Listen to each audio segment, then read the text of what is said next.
at matatag. Dahil concern nating lahat yan eh. Dumadaan tayo minsan sa buhay na tayo'y nanghihina.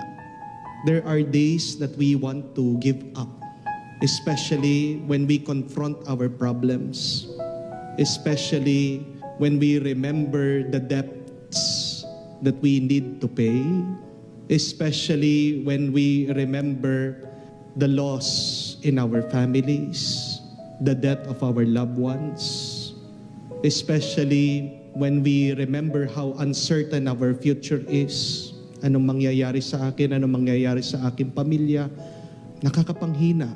And how we wish that we can be stronger like other people. Di po ba, minsan naiinggit tayo, buti pa siya, napakatatag niya, buti pa sila, napakalakas nila. Paano din ako magiging matibay